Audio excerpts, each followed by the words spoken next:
नहमदुहु व नुसल्ली अला रसूलिहिल करीम अम्मा बाद अऊज़ु बिल्लाहि मिनश शैतानिर रजीम बिस्मिल्लाहिर रहमानिर रहीम इन्ना सलाती व नुसुकी व महियाया व ममाती लिल्लाहि रब्बिल आलामीन। সম্মানিত উপস্থিতি, আমাদের জীবন, আমাদের মরণ, আমাদের বেঁচে থাকা ইসলামের জন্য। ইসলাম না থাকলে, ইসলামী তাহাজ্জুদ তামাদ্দুন যদি না থাকে, আমরা এই দেশে বাঁচতে চাই না। অতএব অত্যন্ত খুশির সাথে বলতেছি, তার আগে একটা কথা না বললেই হয় না। আমাদের সম্মানিত ইউনো মহোদয় অত্যন্ত সুন্দর ব্যক্তিত্ব। আগেও হযরত মাওলানা আকরাম আলী সাহেবের সঙ্গে এসে আমি ওনার সঙ্গে কথা বলছি, কিন্তু দুঃখের বিষয় হলো যে যেইখানে যাত্রার নামে বাধা দেওয়ার পরে নিষেধ হয়েছে, সেই মঞ্চ, সেই প্যান্ডেল সেভাবে থাকা সত্ত্বে আবারও কেমনে তারা গান দেওয়ার জন্য এই নগরকান্দার মাটিতে এই কথা ব্যক্ত করতে পারে। আজ সকালে ফজরের পরে যখন মোবাইল আসছে, আমি সশরীরে ওইখানে উপস্থিত হয়েছি এবং ইমাম উলামা কল্যাণ ঐক্য পরিষদের অনেক ইমাম সাহেবরা উপস্থিত হয়েছেন। তার মধ্যেই তারা গানের বাজনা বাজাইছে এবং সেখান থেকে বলতে বাধ্য হয়েছি, যেভাবেই হোক গান বন্ধ করতে হবে। আল্লাহর শুকরিয়া, আমাদের ইউনো মহোদয় অত্যন্ত সুন্দর পলিসি পদ্ধতি, সুন্দর প্রসেস অবলম্বন করেছে।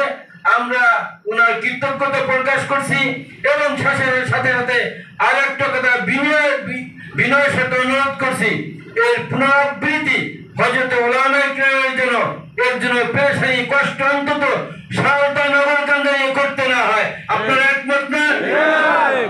আজ দেখেন, ফজরের পর থেকে নিয়ে এই পর্যন্ত গোসল করতে পারিনি, ঘুমাইতে পারিনি, টাইম মতো খাইতেও পারিনি। পেশানি সমস্ত ইমাম সাহেবরা বারবার ফোন দিতেছে, হুজুর তারা মাইক ছেড়ে দিতেছে, তাদের এখানে বাজার বসিয়ে দিতেছে, তারা জোর আড্ডা দিয়ে দিতেছে। আপনারা কি করতেছেন? আপনারা আসেন, এখানে লাঠি ছুটা ঢাল সরকি কাটরা যা লাগে সবকিছু প্রস্তুত আছে। আমি বলেছি একটু অপেক্ষা করেন। আজ যখন জোহরের পরে হযরত মাওলানা লিয়াকত আলী সাহেবের এখানে আসছি, এইখানে আপনারা উপস্থিত যারা ছিলেন তারা শুনেছেন। আমি শুধু ওইখানে প্রাথমিক পর্যায়ে কোনো কথা বলিনি, শেষ পর্যায়ে বলছি যে দেখেন, দুইটা কথা আমি বলছি যে আমাদের কাজ হলো, যদি আমরা না পারি তাহলে নীরবতার ভূমিকায় এইখান থেকে বাড়ি যা তাসবিহ আদায় করা। তাতে আমার অনেক সাথীরা এই মনে মনে কষ্ট পাইছে। তার আগে আমি বলছিলাম যে দেখেন, আমি কথা শেষ না হওয়া পর্যন্ত কেউ মন্তব্য করবেন না, কোনো কথা বলবেন না।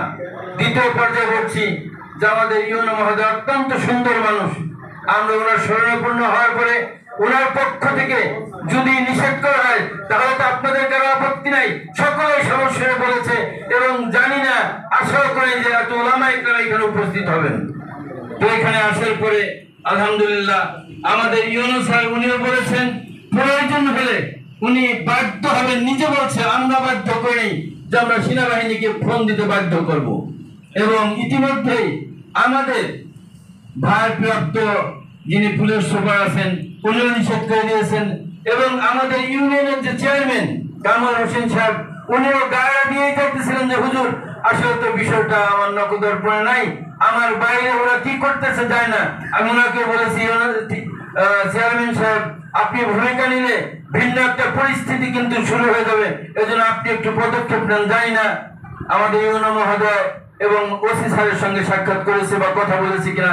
যাই হোক, সর্বোপরি একটা কথা যে আমরা ইউনো স্যারের আশ্বাসের ভিত্তিতে এইখান থেকে চুপে চুপে যার যার গন্তব্যস্থানে, যেমন আমরা হয়তো অনেকে জোহরের নামাজ মসজিদে পড়াইতে পারি, প্রতিনিধি দিয়ে পরিচালনা করেছি, আসরের একই অবস্থা।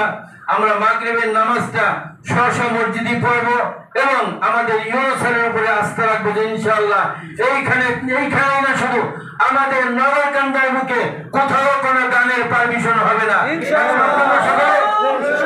আল্লাহ রাব্বুল আলামিন আমাদের সকলকে এই কথাগুলো জানা, মানা এবং আমল করার তৌফিক দান করে।